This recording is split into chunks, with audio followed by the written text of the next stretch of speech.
I had a woman from Holland who came over to see me, whose husband had left her after 25 years. She had 4 children, and she just had been on the verge of suicide. And she was losing weight, and she was depressed, and she was taking all kinds of drugs for it, and she was getting sicker and sicker because she just couldn't get over it. And she came to a book signing that I was doing at a bookstore down in Florida. And she said, "You've got to say something to me. You've got to say something to me that will help me to get over this." And I told her this line. I said, "Give up your personal history. Merge yourself here, now, into this moment. And those 25 years are something, if you want to understand how to do it, think of your past as, this hat. And this is your past. Now, you can't just set this thing down over here and walk away from it and give up your personal history, because you'll always have it there to look back at. What you do is you pick up your past and you embrace it. You understand it, you accept it, as I had to go through these things that I had to go through in order for me to get to this place today, and the evidence for that is that I did. You don't need any more evidence. You did. And then you toss it. You toss it. You embrace it, and you toss it. And you merge into the now by giving up your attachment. And some of you have heard me use the metaphor of the wake. Alan Watts talked about the wake is not what drives the boat. The wake is just a trail that is left behind. That's all it is. And so is the wake of your life.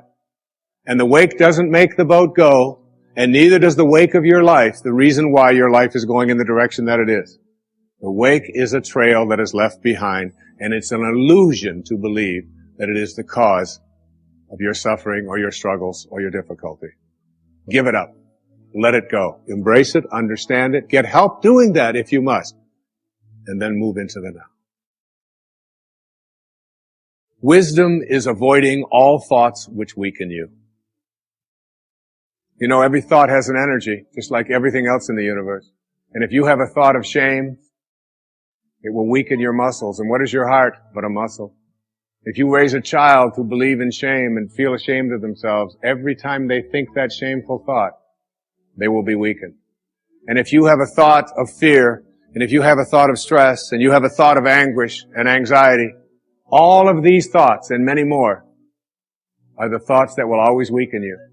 When you are having a thought that you know is disempowering you, shift it. Shift it to one that is empowering rather than disempowering. And the thoughts that empower are thoughts of neutrality and willingness and love, and ultimately thoughts of divinity. And when you see a troubled person who is out there struggling at the highest level of unity consciousness or God consciousness, or spiritual consciousness, you recognize yourself in all that you see. There, but for the grace of God, go I. And I am connected to that person. Changing your thoughts. I appeared on the Tonight Show many years ago, several times, quite a few times.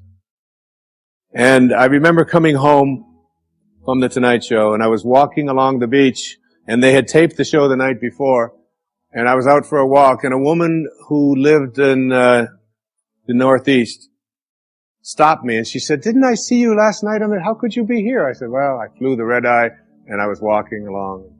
She said, "You know, we're moving down here." She said, "What are the people like here? What's it like?" And I said to her, "Well, what are they like where you live?" She said, I live in a very big city." And she said, "They're very pushy. And people are not very kind. And they don't have time for you." And she said, "It's really not very pleasant." She said, "That's one of the reasons I'm leaving there." I said, "Well, that's pretty much what you're going to find here." That's basically what the people are like here. On the way back on the same day, someone else who had seen me the night before on the Tonight Show, who had lived in the Midwest, stopped me and asked me almost the same question. She said, "You live here?" I said, "Yes." She said, "Well, my husband and I are moving here and we're looking for a school." She said, "What are the people like here? What's it like here?" I said, what are they like in Chicago where you live? She said, it's the Midwest. She said, people are very friendly. They're open. They open their homes to you. They're very loving. They're very kind. She said, it's a wonderful place. She said, I love that. I'm going to really miss that. I said, that's pretty much what you're going to find here. It's what you expect. It's what you think about that expands. It's what Emerson taught us. The ancestor to every action is a thought. Change your thoughts and you change your world. Change your expectations and you change around what you begin to manifest and see showing up in your life.